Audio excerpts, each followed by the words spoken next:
Assalamu alaikum everyone and welcome to another episode of How Does It Work, a podcast by Pro Pakistani. Today we have a professional tennis player and sports presenter, Meheq Khokhar, with us. Thank you so much for being on the podcast. No, thank you for having me. It's a pleasure. Acha. So, first question. What's with the accent? You know this anyway? Okay, well, I guess I'll elaborate on it. I was born in Scotland and my mum was born and brought up there. Okay. Did you live in Scotland as well? Yeah, I did as well. And then I was in Pakistan kind of permanently since I was 12, like after I was 12 years old. Okay. So you grew up there? Yeah, like on and off I did. Me and all my siblings did, and my mom's entire family still lives there. Okay. So even after we moved here permanently, we would still go back every summer, and we still do it till this day because we're really, really close to them. Okay. So the accent's just stuck. Basically, everybody in my family, like even my immediate family, has a Scottish accent apart from my dad. Yeah, because it's very unique. Like when we were kids, like I've never heard anyone else. I don't think I've heard. That's what everybody says. A Pakistani person. They're like a Pakistani person with a Scottish accent. Yeah, maybe English is very common, right? But not Scottish. So yeah, it's unique. And in Scotland, is that where you started playing tennis? No, I actually started playing here. In Scotland, I used to play, like, I was really into sports as a child because my cousins in Scotland, they were really into sports. So we grew up playing basketball, football, whatnot. And my mum was obsessed with tennis, so she would watch it a lot on TV, like Wimbledon, because, you know, like the whole Wimbledon hype there or whatever. But then when I came here, my dad was really into sports. So growing up, he would always make us play different kinds of sports. And then I started going with my brother and my sister because they used to play tennis and my dad used to play. And they were pretty good. So then I just started playing, picked up a racket. And your dad used to play tennis as well? Your mom used to play tennis? Yeah, for fun. My mom never played. She just loved watching it. Yeah. But my dad used to play. My eldest brother used to play and my sister used to play. Where'd you guys play here? So at that time, there was GHQ in Bindi. Okay. So we used to play there because they had like a good facility and everything. And I mean, I was like pretty young and I was just like one of those annoying little kids. I would just go and like, you know, just, I don't know, mess around. But I started playing and then I started entering tournaments, national tournaments in my age bracket, and I started winning them. How old were you at this time? So I must have been like 9 or 10. Okay. And then as I grew up, that kept happening. And then when I was 12... but at 9 or 10, were you into it? Or was it just something that No, I mean, I loved sports. It was so weird. Was it sport in general or tennis specifically? Honestly, it was sport in general. This is going to sound really weird, but when I was younger, just like every Pakistani, I really loved watching cricket. Like I would watch old test matches between South Africa and Australia when I'd come home from school, and my mum would be like, why are you watching like old test matches between teams that like aren't even Pakistan? And then I would watch a lot of WWE. Yeah, I was a big like fan. Everybody, obsessed, we were all obsessed as with kids, cricket right? and WWE, as kids, and I was obsessed with WWE and cricket. And then tennis, I used to go and play like along with other sports, and then. Did you ever try to play cricket like professionally or just No, like, for fun? no. It was just for in our garden for fun with basketball and badminton and like football. But tennis, yeah, I used to go to the courts and like I to be honest, I did fall in love with it. But when I actually fell in love with it was when I was 12, and I got selected, and this other girl and 3 guys, we got selected from the federation to go and represent Pakistan internationally for this 14 and under Asian like tennis championship in Myanmar, Burma, and I was only 12, so I had no idea how it worked. And when I went and like when I experienced that, I was like, damn, this is amazing, like, you know. And I was like, at such a young age, like it's all these athletes from different countries coming and like competing for the same thing, and you know, they're all like, you know, so many different cultures. And I don't know, it was just amazing that at such a young age, you know, you all have the same goal, the same desire, and you know your goal at such a young age. And I just realized this is what I want to do. Did your parents send you there or like? No. So the federation chose us, selected us. And were they nervous about sending their 12-year-old to? No, because there was this other girl as well. I mean, maybe you know her, Natasha Afridi. She was Yeah. So know of her. Yeah. So it was me and her, and I mean she's in Japan now, but it was me and her, and it was these 3 other guys. 2 were from Lahore and 1 was from Islamabad, and they basically would just choose the best people in that age category to send. So it was us, and then they sent us, and you know, we got selected. The federation sent us. It wasn't like our parents, so it was just such a great experience. Yeah. And was there like a sort of, you know, like I always wonder this with people, especially athletes, because they have to decide what they want to do at a very young age. No. Is it like a chicken and egg thing where because you're good at it that gives you satisfaction, or is it because you love it that you're good at it? Do you get what I'm saying? Like they're two different, like loving sports is one thing. Yeah. And then, like a lot of people, like for example, Saurav Ganguly used to play football and cricket, and He realised he was better at Nadal was a footballer and a tennis player. Yeah, so they're different things. Do they pick one because they're better at it, or do they pick one because they like it more? Because you're so young, right? At 12, you can't decide. you can't decide. And I think a lot of athletes, like in countries abroad where there are a lot of athletes, parents put their kids into sports at a really young age, and they won't just put them into one sport. It'll be like 3 different sports, and then by the time they're like 11 or 9 or 10, they'll make them choose one sport now that you can follow as, like a career, a hobby, whatever, your passion. But I think that's a really tricky question. But I do think that I think it's more because you love it. To be honest, I know you're really young, and it's kind of hard to decide what you truly love at such a young age. But I think it's truly because you love it. Like, I think at that age, you're so young, you might be the best in your age category, but you're not like a really, mature world champion or elite tennis player. So the only reason you keep doing it is because you realize that like, I really love this, man. Like, I want to keep doing this, and this is what makes me feel alive at such a young age.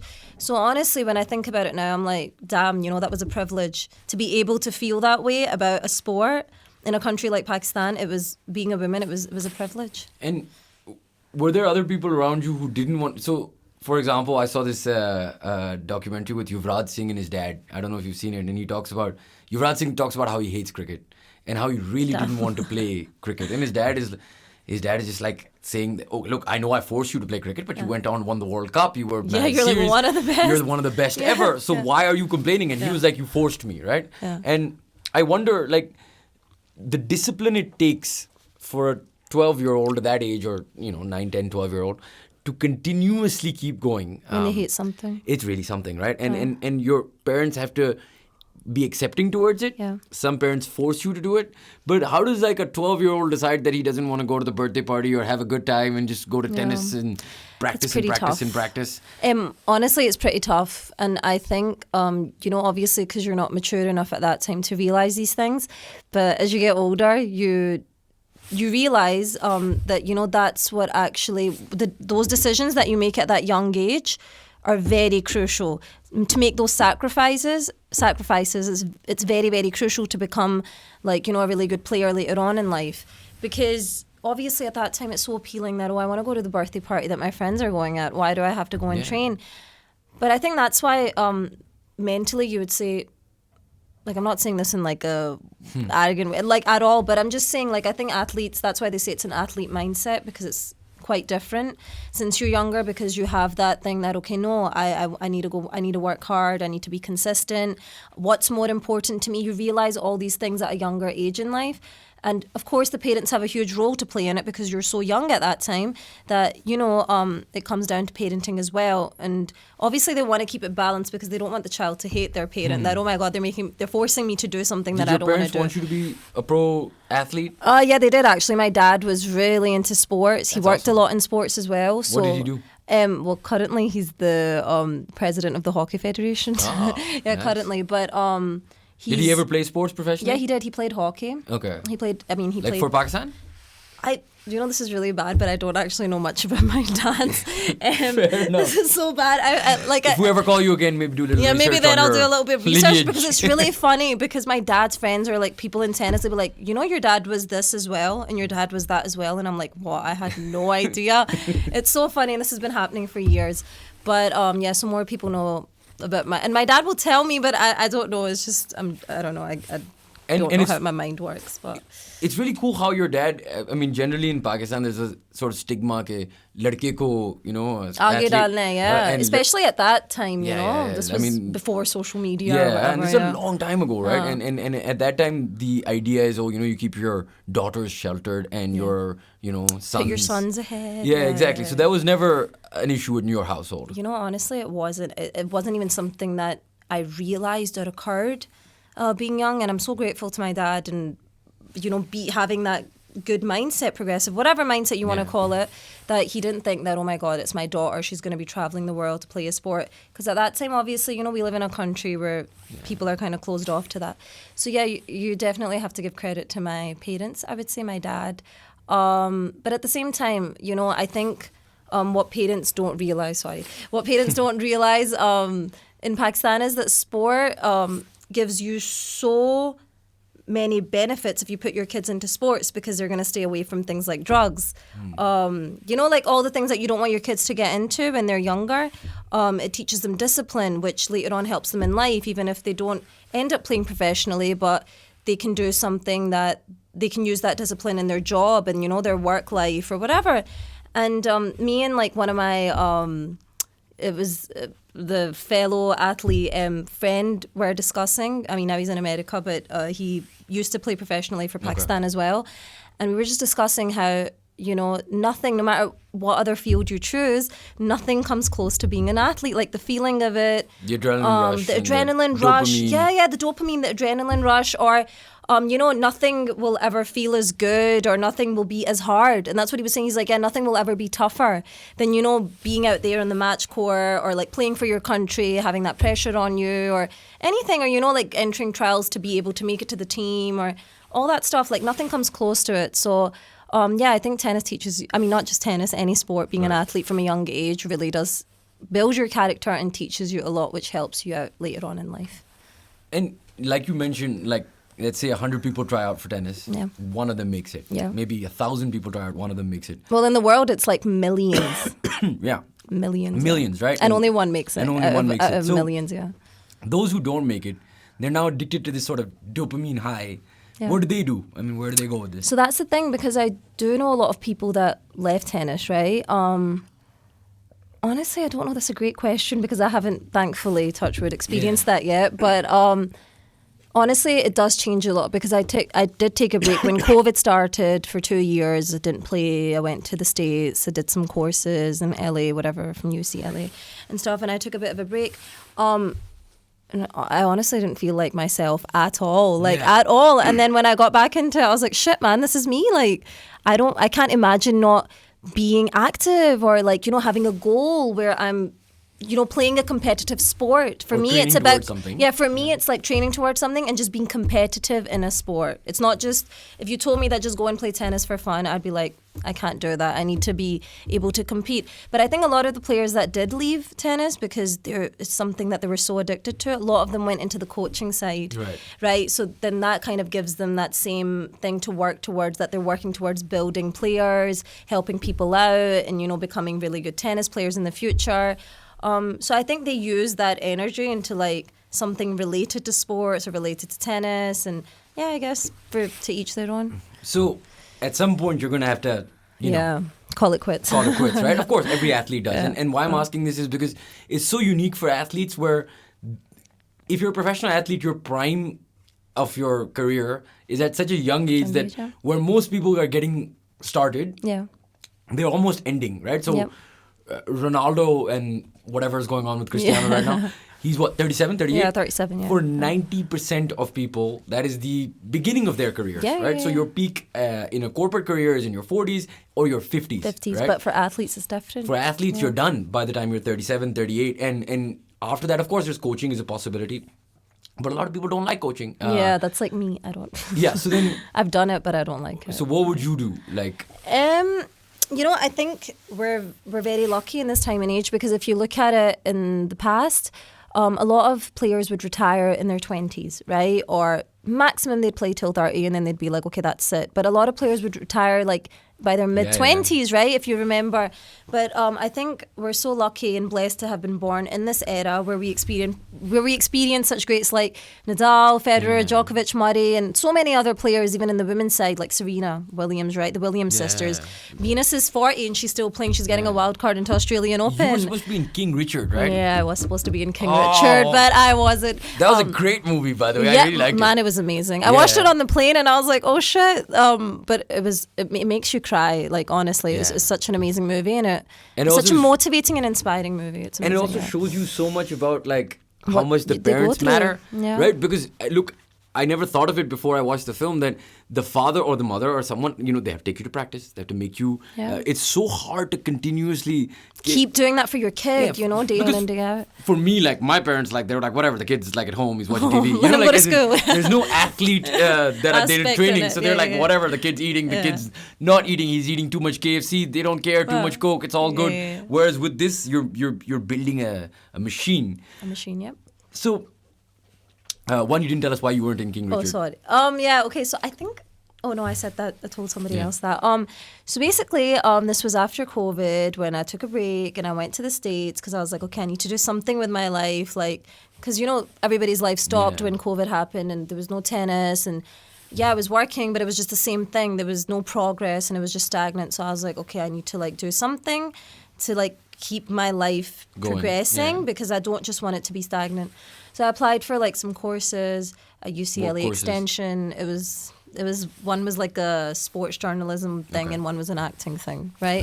So then anyway, and I got in, so I went and I was like, okay, I always wanted to live in LA. I got a tennis scholarship and in my undergrad in America and I lived in New York and this other state for a while. So I'd experienced the East Coast, but I really wanted to go, and I'd only been to Hawaii. I hadn't been to California, and I always wanted to go there. So I was like, yeah, let me, go live there, experience life. Maybe that, I like to do things that keep me growing internally. So I was like, this will be good. I'll have to drive there myself and all that stuff. I learned how to drive for the first time before going because I was like, shit, I need to drive there because they don't have public transport. Did you like the West Coast more or the East Coast? Oh, the West Coast was amazing. Honestly, where were you living in Los Angeles? Yeah, in LA. Did you like LA? I loved it, but the thing is, I hate LA. What? So many people don't like it. I've been to LA maybe 10, 12 times in my life. I hope I never go back there. You know what? So many people don't like it. And honestly, it does have its drawbacks. It's huge. It takes ages to get from one place to another. The traffic is crazy. Traffic is crazy. They don't have public transport. Yeah, it's horrible. The public, it's really bad for, I would say, tourists. But I think you can't compare New York and LA because they're such different vibes. Yeah. New York for example, is so San cool Diego. and Have you been to San Diego? So I haven't been to San Diego, but I went to Santa Barbara, I went to San Francisco, and I went to Lake Tahoe, which was amazing. Yeah, it was beautiful. I've been there as well. In Vegas and stuff. So I think San Diego is the nicest part of the West Coast. Everybody says that. Yeah, it's Everybody beautiful. says that. Everybody says that. Yeah. But I was US, telling you that, and then I got an email saying, I think I posted that email on my Instagram. So it said, Meheq, we're shooting for this movie called King Richard. It's about Serena and Venus Williams and about their dad. And Will Smith is playing their dad in it. So, we need someone to come and play as Venus Williams' opponent in the locker room and on the court. And I don't know, whatever the scene was or whatever the scenes were. I don't remember now exactly. And I was like, shit, is this for real? Awesome. This is insane. And I think at that time, no Pakistani person had been in a Hollywood movie at that time. This was 2020, right? 2020. So I was like, so then I Googled it. I'm like, yeah, King Richard. And I'm like, this is legit. This is a movie that is coming out. So then I emailed them back and I was like, yeah, sure, of course, blah, blah. They told me how much they'd pay me, whatever it was. And then, but the problem was that I've got a British passport, don't have an American passport, didn't have a green card. I came there on a student visa, so I didn't have a work visa. And they were like, that's not legal. They were like, that's not legal. You can't work for us. And the thing was, they needed me, I think. And it was COVID, so you have to do COVID tests before. Free? So I did. I told them that. I said, listen, I don't mind. I'll do it for free, right? I don't want to miss this opportunity. And they were like, yeah, but we still have to put it down in the records. So it'll still come out as something illegal. Right? Because they still, I guess they've got records to keep track of. And it was COVID, so they had to do COVID tests before and stuff. So I only had a few days until I would go and shoot that. So I didn't have enough time to get a work visa. Oh. So then I wasn't able to do it. That's unfortunate. Yeah. So you want to do acting? Is that something you want to... Oh my God, at one time I you were did. in some sort of a something. It was Barizad. Okay. It was how was that? 2 episodes of Barizad. It was a really cool experience. It was great actually. The guy who's the main character, Ahmed Ali Akbar, he's a friend. Okay. But I didn't get it because of him at all. Right. He didn't even know that I was going to be there. He found out one day before and he's like, oh my God, they told me about you. And I'm like, shit, I know her. Blah, blah. He's super nice and humble. But It was a really good experience. You know, they didn't make me. They made me feel extremely comfortable for like the few days that I was in it, and I just wanted to see what it was like. But Do you think that's something you could do after maybe you are honest, done with sports? yeah. So you know what? Honestly, it was. I mean, acting is amazing. Like the feeling it gives you, because you know you get to act out all these different personalities and lives that you can't do in life otherwise. So like, you know, it's just a cool thing to do. But at that time, I really wanted to do it because I was like, yeah, you know what, shit, it's such a cool thing to do. You know, you get to live all these different characters and, you know, embody them, because that's what you have to do in acting, right? You have to like start feeling that way and act that way. But I think now I wouldn't do it. You wouldn't like. I wouldn't do it. Maybe, I don't know, maybe like somewhere down the line I might change my mind, but right now I would not do it. No. All right, fair enough. And what about sports presenting? How do you like that? I love that. So when I went, when I was on a tennis scholarship in the States, and I went for, my major was actually sports broadcasting. Okay. That was, and my minor was globalization studies. Okay. Where were you studying? This is in the US? This was in the US, in New York. Okay. It was Hofstra University. Okay, It's in Long nice. Island. Yeah. So I got a tennis scholarship, and then I was playing tennis, whatever, at the same time. And before that, I was in a different university, and then I transferred. And I was in the team, and then whatever, that was my major. So I always had it in my mind. You were in your university team? Yeah, I was in my How did you university fare team. when you were in the US? Okay, honestly, like, oh God, it's such a crazy experience, because over there, you know how the athletic thing in the US is, it's huge for universities, like huge. And they have different divisions. So Division 1 is the highest division, where it's like the best athletes, the best schools compete against each other. Then Division 2, which has a really high level as well, but it's just not as, I mean, yeah, it's a really high level. And then there's Division 3 and NAIA. So I was in a Division 1 school both times. And you know what? Man, it was crazy. The routine was crazy. Like, honestly, the experience was insane. I wouldn't trade it for anything else. But we would have to wake up at like 5 a.m. You can't even be 1 minute late, because if you are, you get punished, and like you get Punished how? like punishment, man. Like, go do this, go do these sprints. Shit. Like And, they show like- you in like Coach Carter and stuff. Yeah, it is like that, man. Oh, Like, really? yeah, it is. And Okay. it would be like waking up at 5 a.m. Okay, you need to do a mile and finish it under these many minutes. And it's like the guys' team and the girls' team are together, and they're like running a mile in the gym. Okay, now we need to go to the courts. And it's like, when it would get cold, we'd have to wake up earlier to drive to the indoor courts or whatever, and like train like crazy for like 2 hours. Literally like crazy. And then And go how straight many to days class. a week were you training? This was, I'm not kidding, 5 to 6 days a week, because on the weekends we had matches. So we only had one off day, okay?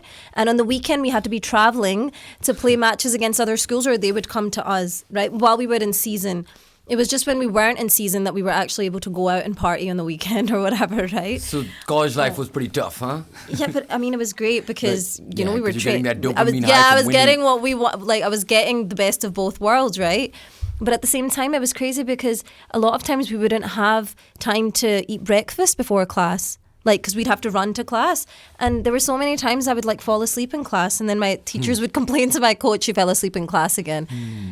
And I think the reason behind that was because we even had like, I don't know, there were certain rules that, you have to go to the library and do these many hours in a week, and then they'd give you a lot of homework, and then we'd have have to do fitness and conditioning in the afternoon in between classes as well. So it was a great experience. I wouldn't have traded it for anything else, but it was definitely quite crazy as well. And at any point, did you feel Want to like, quit? No, did you feel like, well, want to quit is a good question as well, but what I was going to ask you is, did you ever feel like, they were out of your league? Did you ever feel like, at some point you keep pushing the bar and then you come up against Someone opponents better, yeah. It's very better, possible, someone, yeah. look, they have better Fitter, facilities, yeah. everything. So they have a system where they've sort of, grown up. Like, I remember when I was in London, I didn't play sports professionally. It's fine. I used to play football here, like with Yeah. my friends, and cricket and whatever.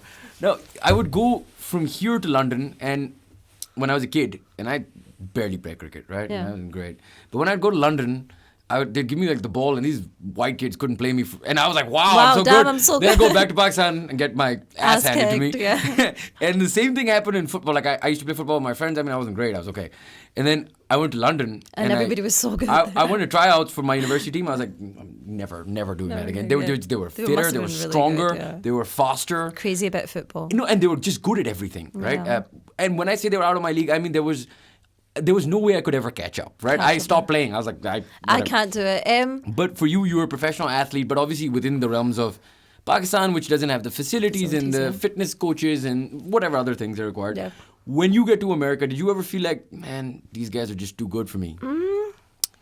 You know, funnily enough, when I do watch other players, you know, even if they are better than me, I don't even know why I have this mindset, but since I was younger, I'd always have this mindset that, oh, but I can play at that level. I can, you know, or I can be Self-belief. better. I don't know. I just have this thing. And I think for me, I've always, like, people that know me in the tennis thing or whatever, as an athlete in Pakistan or whatever, they know that I like to work hard.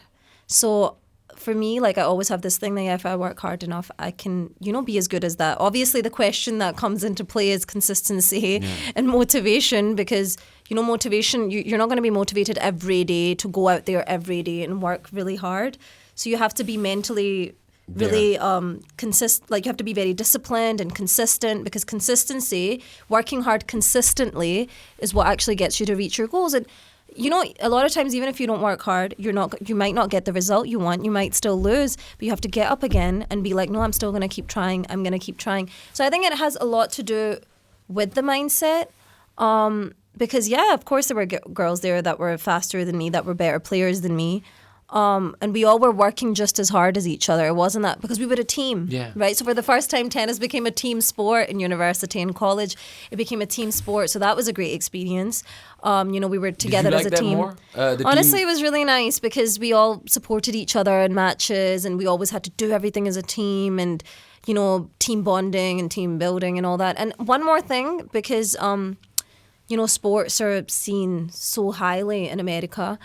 They literally treat their athletes like, I don't know, like some kind of, I don't Celebrity status? man, like it's like they will over here, like, no matter how good you are, like, for example, in tennis, there's Essam Al-Haq Qureshi, there's Akil Khan, and like, he'll win a tournament, Essam, abroad, and he'll come back and nobody will know, right? Yeah, we and I won't mean, even he's know that he amazing. won.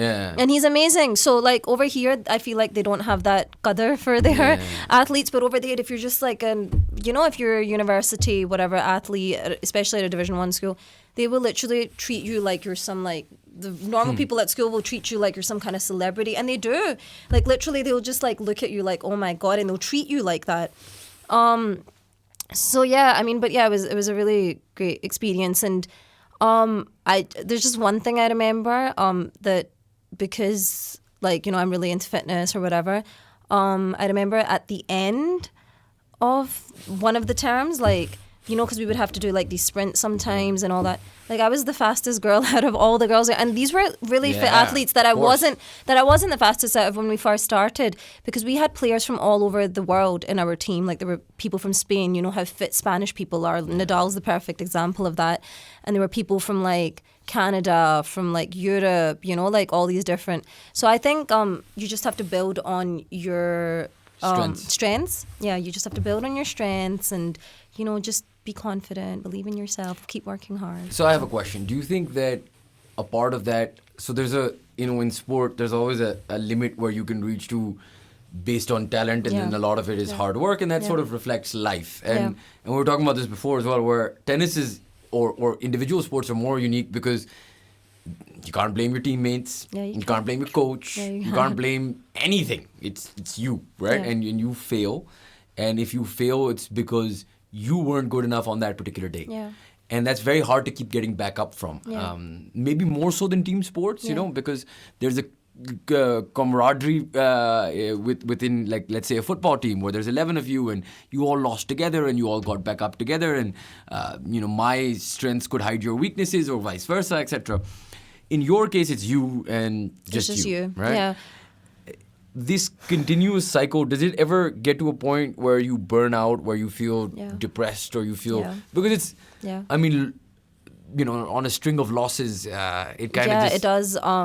Look, I'll be really honest with you. Nothing can be... Okay, there will be no feeling as good as winning, and no worse feeling than losing for an athlete. Like, I know, like, I don't think I've ever felt worse than maybe losing a match I was just about to win, or I was leading in and I was really close and I lost it. It was a very important match for me. Do you still think about it today? You know, when I was younger, because I guess you know, you're not emotionally as mature, so I would dwell on those matches. Like there were times when I wouldn't get over it for weeks and months, and I would have sleepless nights, and I would like, how did I lose that match? I was winning it. I was so close to winning it. What was I thinking? Now, obviously, I know it's not the best way to go about it because it's not healthy, right, for your mental state. And, you know, your mental state is the most important thing that you should look after.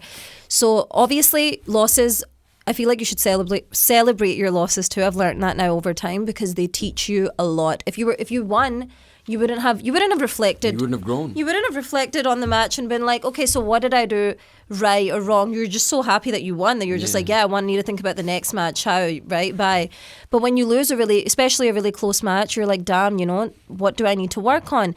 What is it? And I think, and it's not just about your game that you're working on. In a way, you're working on yourself too, because you're fixing those.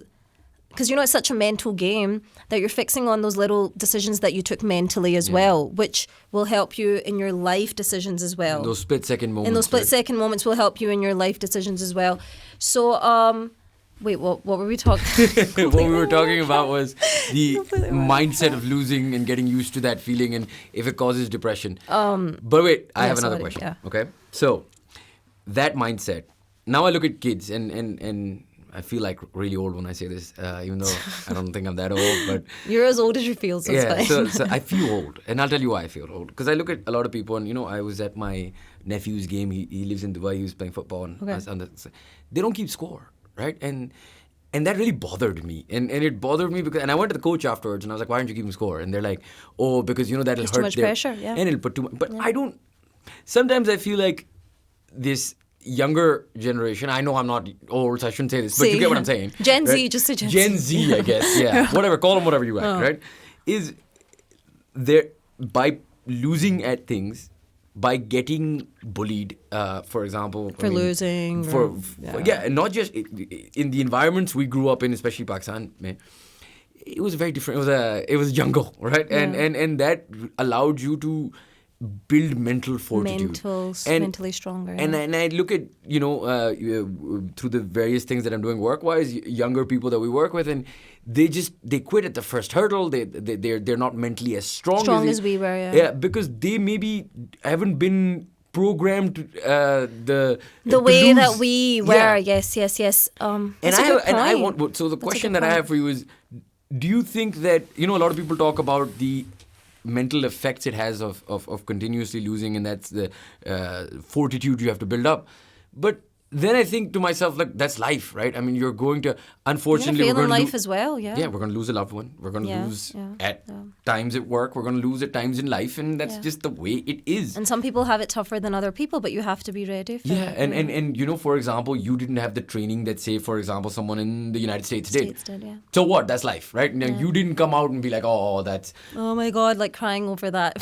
When you meet younger tennis players, girls, guys, whatever, do you feel a difference in mentality?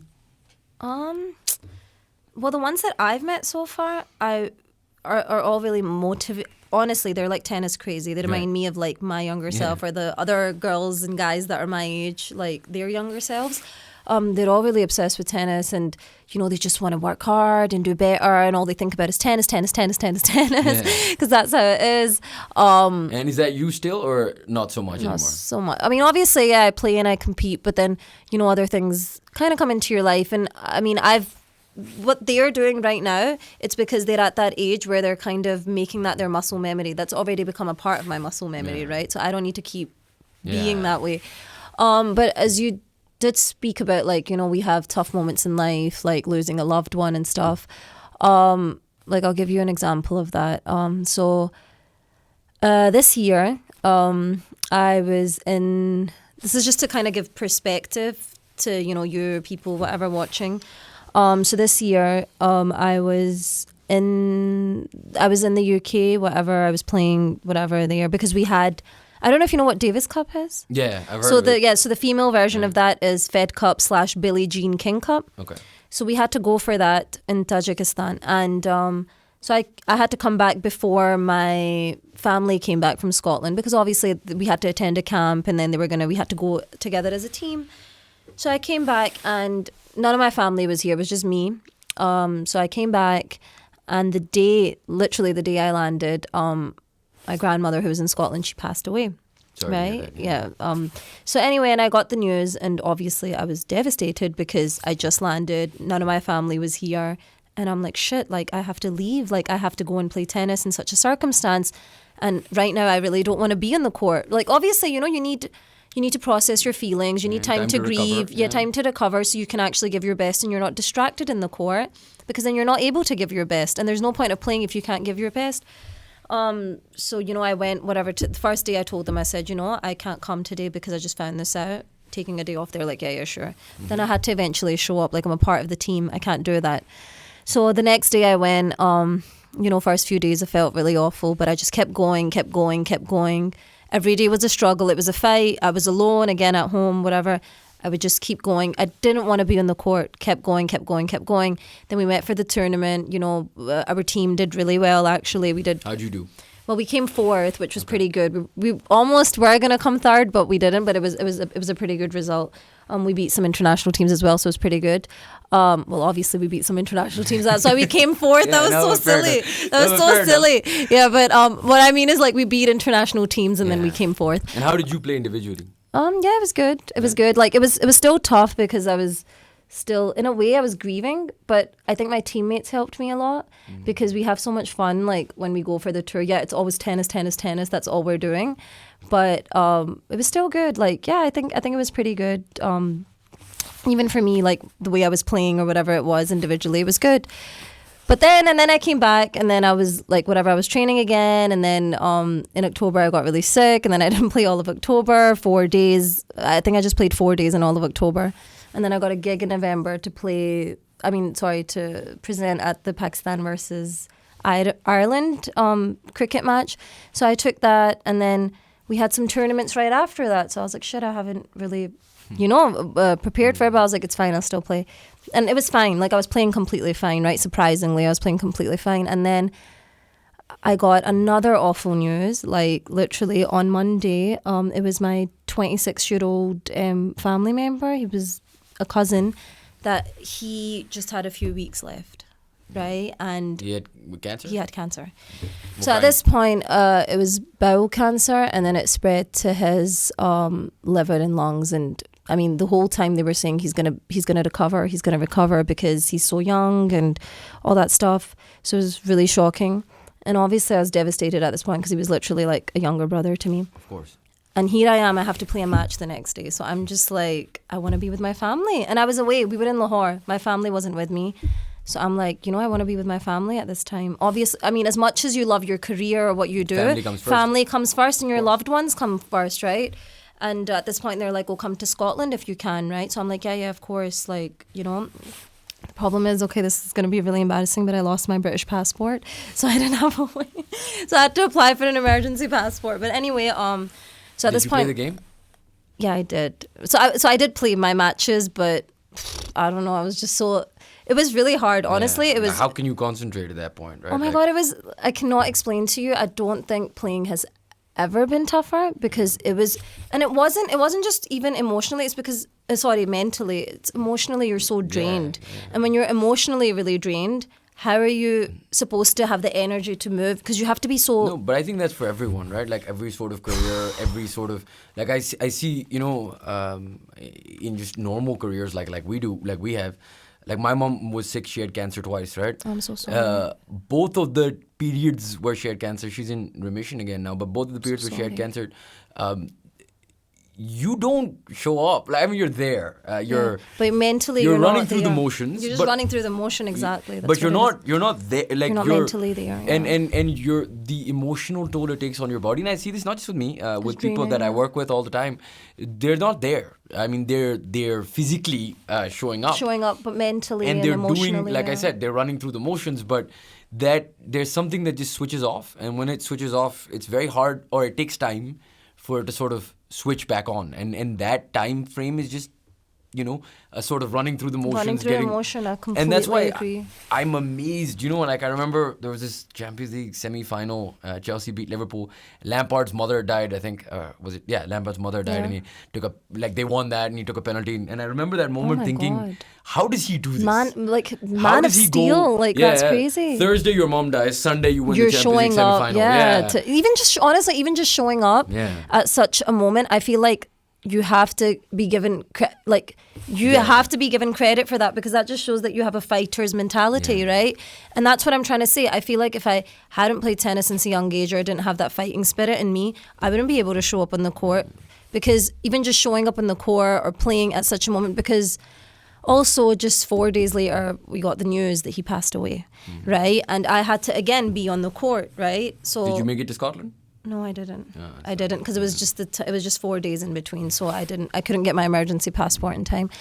And then honestly, like, it was such a fight for me, like, finding out that he passed away, and for me showing up in the court, that in one of my matches, I don't know how I got through it. I honestly don't know how I got through it, but I had a panic attack because like, it was emotionally so too much for me that it was just, and so honestly, like, I never give myself credit, but for anybody, like, if you're just showing up in such situations, and for me it was like tennis or being an athlete or being a part of a sport, you have to focus a lot when you're playing a match, right? Especially when you're playing a match, practice is different, but like, if you're playing a match, you have to focus a lot. And so for me to just show up and to keep fighting, and that's what I kept telling myself. I said, no matter what happens, I'm gonna go and play, and I'm gonna fight. I'm gonna keep fighting. Even if I have to die on the court, I'll like die on the court. And even if emotionally I'm feeling really horrible, I'm gonna keep fighting. So what I'm trying to tell you is that, even in like such situations, I think when you have that kind of, when you've been an athlete, you kind of have that mentality gets instilled in you that I have to keep fighting in life. So life's going to throw a lot of curveballs at you throughout, right? Forget sport. Like, I mean, generally, life is as such, right? I mean, of course, when something bad does happen to you initially, you're distraught, broken, whatever. But eventually you realize that life is going to be that way, but I'm going to have to keep fighting. And not just for myself, but for my loved ones, for my family, to be there to support my family or whatever. So I think that's another character. We spoke about character building, and that's what builds inside you. And I think that character that you build playing sports or just in life in general, that is the most important bit, right? Like, if you can continuously get back up from these tough and difficult situations, you will eventually land on your feet, because you will. And it makes you mentally stronger. And that's what it did for me, because I'm like, okay, I went in there, I fought, I won that match in such circumstances or whatever it was. So I'm like, okay, I'm getting, it makes you mentally more strong, and it just makes you realize that you're going to have to keep fighting in life in such situations. So, again, character building. I think that's really important as well. Yeah. Okay, so I'm not going to take too much more of your time. I have a few last questions because we didn't get to the sports presenter bit. Okay. So, sports presenter, you do cricket, you do football, what do you do? I do all sports. All sports. Yeah. Okay, which sports do you like watching besides cricket? Besides tennis? When I was younger, it was cricket. But to be honest, I find cricket a little boring to watch now. Yeah, fair enough. I don't want to say that too, because... do you cover a lot of... Is it because cricket... Do you not like test cricket? Is it just cricket in general is boring? Like, I was so obsessed with cricket when I was younger, but now it's just T20, like World Cup, or matches like that. I'll watch, like, the main matches. But it's Why do you think that is? I think as we've grown older, our attention spans have gotten smaller. And then, honestly, I don't watch TV. I don't watch TV. Do you watch any other sport? Yeah, I do. Like, I watch a little bit of Formula One. Okay. Sometimes I really enjoy Formula One. I think it's good. Football, I used to watch a lot when I was a kid. I used to support Arsenal when I was a kid. Oh, no way. Okay. Lifelong. Nice. It was mainly because of Thierry Henry. I really liked him. And then Celtic and the Scottish side, I used to... I was going to ask you that. Yeah, Celtic Rangers. No, I had Celtic. To be one of them. Not Rangers, Celtic. And then... apart from that, when I was younger, I used to watch basketball, NBA. Okay. What team do you support there? I like the Chicago Bulls because of Michael Jordan, and I like the LA Lakers. the Bulls were like on, like Jordan was there in like what, 98, 97? Yeah, but like I liked it initially. Yeah, like fair initially enough, when I fair was enough. younger. 'Cause I I was remember really watching young. the Bulls, Because but when I I was also remember younger, being a no, kid, like, no, I that's what don't- I'm saying. So I used to watch all these sports since I was young because my cousins were crazy about sports. Yeah, yeah. So we just sit together and just watch sports all day long. But I like the Los Angeles Lakers as well. But apart You from watch that, like UFC, boxing, because you used to watch WWE. so the thing is, I don't watch UFC, even though like there's a lot of, people are like, oh yeah, UFC, yeah, you should watch it. And but I think I grew out of WWE as obsessed as I was with it when I was Who's your younger. favorite wrestler? Oh my god, I used to love Stone Cold and The Right, Rock. Stone Cold. Obviously, like The everybody Rock. loved The Rock. Yeah. But you know who my favorite was? Shawn Michaels. Oh yeah, everybody loves love Shawn. Shawn Michaels. You know what the thing is? I And I used to like the Kane. I used to like Kane and The Kane. Undertaker. Nobody likes. You know why I Kane. liked that? Because I felt like he had Kane like an is lame. innocent interior inside his like really hard exterior. The thing is, when they took the mask off, Kane was just done for me. And I think wrestling also was done for me when I was like, Remember oh, Rey that's what Kane Mysterio did. as well? Yeah. Rey Mysterio, Eddie Guerrero. I Eddie loved Guerrero. Eddie Guerrero. Oh my god, yeah, he was good. He was good. Eddie I was Guerrero was obsessed. good. Like I remember one of the, because I thought it was real. So I Yeah, remember that's why. By the way, that's why I stopped watching it because Yeah, I 'cause I figured out it was fake, and I was like, screw And that. I remember being like 13 and waking up and like telling my mother I'm asleep, and then like I woke up, I went down and I turned the TV on to watch like WrestleMania. I think it was 16 Oh my or something. god, yeah, WrestleMania. And Stone Cold, like I just remember him beating the crap out of The Rock, and of course it was fake. Yeah, but but I'm like you would literally think, oh about my to God. cry. Like I'm like, they're gonna kill him. They're gonna gonna kill kill him. him, it's And The I'm trying Rock. to like panic, and I don't know. No one else is up in the house. It's like 2 a.m. or something. And I'm like, oh my god, he's gonna die. He's gonna die. It was. But you know what the funniest part was? That we actually used to believe that the Undertaker used to Yeah, come back alive from the dead. No, the buried alive matches. I now think Yeah, about like it, and I'm like, he's just come back from the dead, and it's like what? There's like, a lot that's of not things real. that as I grew older, I was like, this is a bit This is a bit odd. off, And how yeah. they used to go backstage into their houses and there was just camera crews there. Crews, and yeah, they're beating, each other each other It's up like, throughout. yeah, that makes sense. Oh, Triple H. Yeah. I mean, I didn't like him that much, but he was cool. But yeah, there used to be Raw, SmackDown, and then they would show Yeah. repeats on Wednesday, Thursday. So And yeah, there was that. In terms of like the sports presenting bit, right? Who are like give me like some people you've interviewed that you really like thought were cool people So I recently just started interviewing people, and it was just for that mega superstars. I yeah, saw for that as well, mega yeah. superstar How was league. It was a really good experience actually. I had no idea what it was before like I got the thing that okay, you'll be doing this or whatever. And honestly, I think that league. This is my opinion. I mean, I don't know if that's actually going to happen, but I think it's going to become a huge thing over the years. This was the first time they were doing it properly, and damn, they had all the they stars, spent wasn't so it? much money in that on that. It was crazy. Junoon was there. Junoon was there in the closing ceremony. They paid Bohemia was there, Yeah. and like Shamoon Ismail. All Yeah. these artists every day they were coming to perform, and then forget the concerts like. In the teams, they were. I mean, all these legendary. Razak and yeah, and Zamam, Zamam, Shahid yeah. Afridi. It was all these legendary. Did you get to interview any of them? So I got to interview Imran Nazir Okay. and Abdul Razak. Okay. Oh, that's Imran Nazir is a He was blast quite from the past. blast from the past with his batting and stuff. Yeah. And I used to love his batting Me back too, in the and day. he was like the 'Cause he was OG really T20 good. player, He really yeah. was. He really was. Yeah, yeah. And Abdul Razak was a great all rounders, of course. and he was really nice to interview as well. And then I'm trying to remember if I interviewed Hafiz as well. So do you go? I was supposed to interview Shahid Afridi, but their audio stopped working, so there was no interview at That's that unfortunate. time. Yeah. Wait, I have a question. So do you go into these interviews or into like whenever Oh, you're and I presenting? interviewed Rashid Latif. That's cool. That's Yeah, that was cool. Yeah, Sorry. ex-Pakistan Yeah, captain. yeah, yeah. So when you go into these interviews, how much is prepared and how much are you not ready for? None of it's prepared. Like you have no idea. So it's just like last minute I'll go down and I'm like, so who am I interviewing? And they were like, oh, you're interviewing this person. Oh, so I'm shit. like, okay, I need to come up with something on the spot. So it's very do and you then enjoy that? honestly it's so weird because I do enjoy it, even though it means that you have quite a lot of pressure on you. But I enjoy it because the thing is you're on the screen, right? And in this thing they would show you on the screen, so that's you on Geo asking the question, and because it was live on Geo Super, so you're asking the question. And even though the interviews wouldn't be that long, like maybe last an over or like 2 minutes or whatever, but it's like you need to, because the interviews would only happen once in every innings, right? So you need to be able to ask good questions, otherwise it's not going to be good enough. But no, you just get there, and then. But it was really funny because some of the people I had to interview, I didn't know who they were. Like they were the celebrities and stuff, and Do you have that some problem? of them I 'Cause knew. I knew. I some have of this them. problem where if you don't watch like a lot of like Pakistani drama Dramas and content stuff, or yeah. stuff like that, Yeah, I don't really so know them. someone may be a big deal. You just But don't I just know won't who know the hell about. they are. Yeah. Like for example, so for when I did interview Humayun Saeed, like of course I know who he is, I mean- right? So that was easy. But then there were a few actors that I was just like Who is asking the person, I'm like, ye kaun hai? Right, the guy, I'm You're like, like ye kaun Googling. hai? And Yeah. he's like, actor hai, showbiz singer. And I'm like, oh, acha, okay. And then I just like give an introduction and then just ask them about the league and stuff.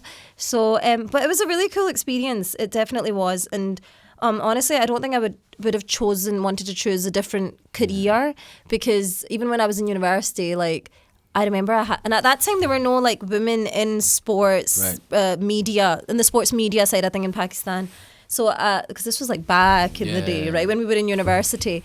And I remember like in my head I was like, okay, you know what, I really want to do this. I want to have my own sports show, because I remember there used to be this. You have your own sports show. Yeah, right? yeah, I do. So I'd be like, I want to have my own sports show, and I want to like be able to like, you know, interview like sports people or go to sports events and like, you know, present at sports events and stuff. Because do you remember there used to be that female, I don't remember her name now, I think she was Malaysian and she used to do Formula One. Yeah. What was her name? I don't know her name, but I know what you're but she talking was about. really Like, I remember her good, face. and she was really, really good, and she used to be in like all the Formula One Yeah. shows. So I remember when I was younger, I used to watch her, and I'd be like, man, she's so cool. I want to do that one day. So yeah, I kind of always had that in my head that I want to do that, but not just specifically to one sport, because I'm not just a one sport person. Yeah, that makes sense. What's your sports show about? Last question. So basically, it would it covers like it's like a sports roundup for the week. Like, so whatever happens in the sporting world around the world, around the world in a week, it kind of covers it. So it's kind of like Sports Center, sort of. Yeah, right? you could say like it's a Pakistani version. Yeah, Pakistani version, but Yeah. so you just cover the happenings of the. Yeah, the happenings of the week, right? Yeah. So it's like once a week roundup show. Yeah, there was this thing in India that used to come on Star Sports that was similar as well, right? Yeah, like man, the Star once a week- Sports was the thing Yeah, back they had in the like an day. hour-long like show where they would just cover everything from Everything, F1 yeah. to WWE to like boxing, everything. Boxing, everything, whatever Yeah. would be going around in the world at that time. So yeah, that was All right. pretty cool. Yeah. Okay, we should get this Wrapping it wrapping. up. Yeah, but before we do, last question. Of course, Favorite athlete? Why'd you have to ask me that? Okay, fine. Give me 3. Okay, that's quite tough. Right, well, I'll Any say... sport, so it doesn't have to be tennis, but can be tennis. Okay, I love Nadal. Like, I'm a huge Rafa fan, because I love his mentality, like how he keeps fighting, and I just love his whole, like, you know, grinding, the way he plays, like, grinding it out. I love Federer as well, of course. Everybody loves Federer. God, see, there's too many. So I love if Federer plays Nadal, who are you with? Nadal. Okay. But I love So Federer. Nadal is like Yeah, but I number love one. Federer as well. Okay. But Nadal's number one. And non-tennis? Oh, and I love Serena too. See, Okay. You- so and we've I got love 3 Serena. tennis And I players. like Andy Murray too. Okay, anyway, Okay, fair I'm gonna enough. stop there.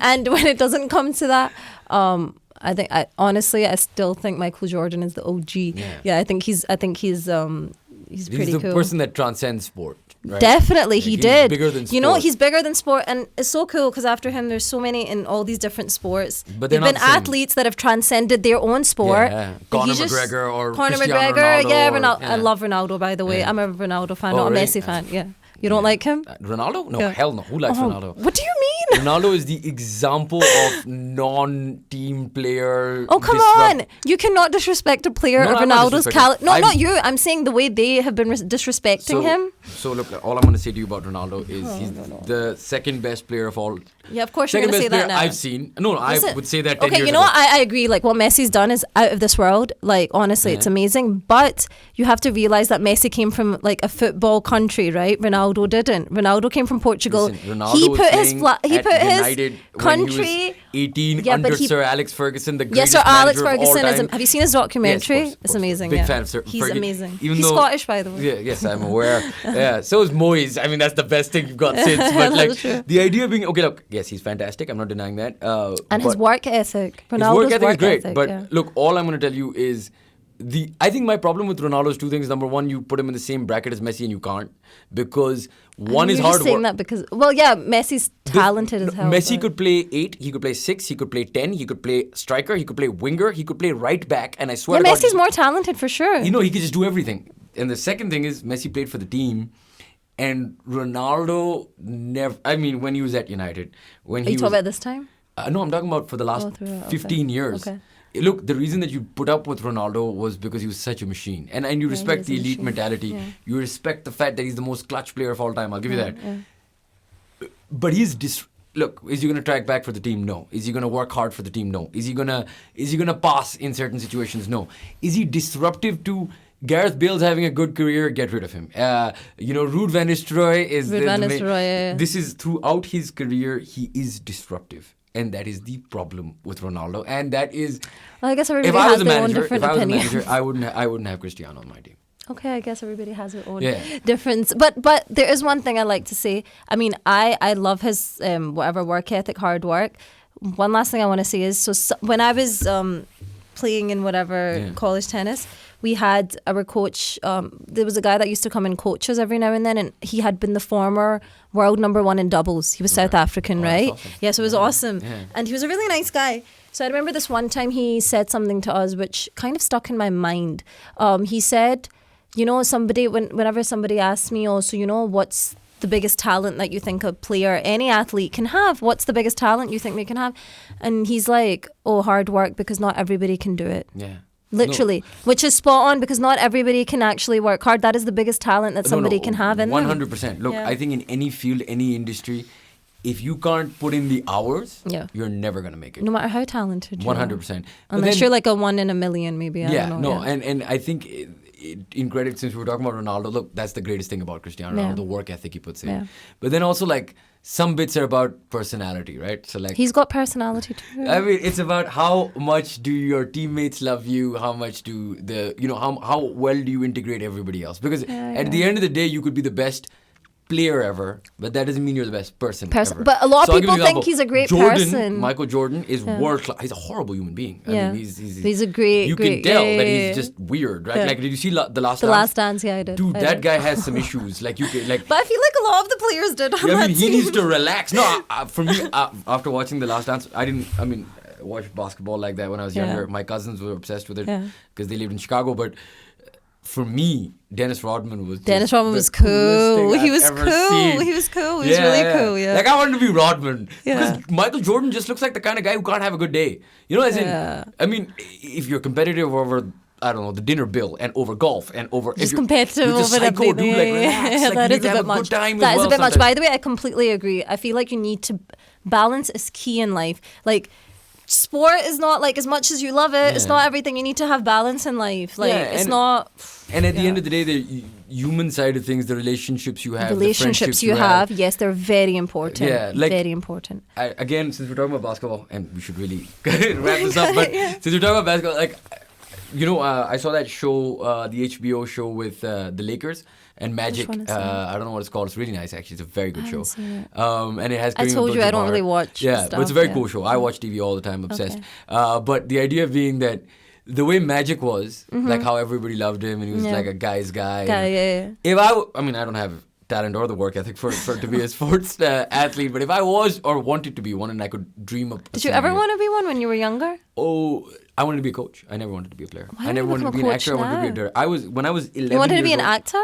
No. I wanted to be a director, like films. I wanted to direct film. So when I was 10 years old, I was like, I still believe this, and this is maybe why I don't like Cristiano Ronaldo. I've always been obsessed with the person who runs the orchestra, like who plays the symphony, not the.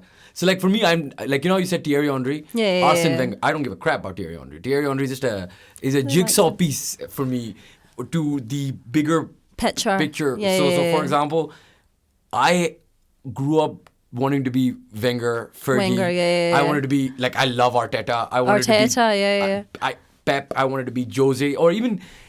And for me, that has always been more interesting. So, for example, I love this England Test cricket team. Started watching Test cricket again, just because of basketball, just because of the way they're playing, and just because it's here. It's tactical. So for you, it's more like the mind. By the way, speaking about that, I don't know if we even have time for this, but speaking about that, it's so good to see that now, because when we were younger, we didn't have that awareness. There wasn't social media. There wasn't all this sports psychologist awareness and all this stuff, right? There wasn't much emphasis on the mental side, especially in Pakistan, right? That's still 100%. Like a taboo here.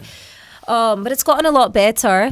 But honestly, I mean, of course, even for normal people, non-athlete people, but even for like athletes, when you're competing at a certain level, sports psychology is so important. Yeah. It can elevate your game from like here to here. 100%. They might be players that are so gifted or they're great at everything they do, but the only thing they're lacking is their mental toughness, or they can't handle pressure, and each individual's like different. So you can't be like, oh no, but this person's like this, so they should be like this. No, everybody's unique in their own way, and they've got like something that they're good at or bad at. So I feel like sports psychology plays a huge role in sports. I think athletes as well. just not just sports psychology, but generally we've had like a few psychologists on the show, and it's good to see the people are starting to respect that. Like, I mean, we've gone from calling it shrinks and and stuff like that, to negative professionals, stigma around it, because look, it does make a difference. We've actually makes a huge in difference. Icon 7 we have a psychologist in house, so we're doing like this fancy.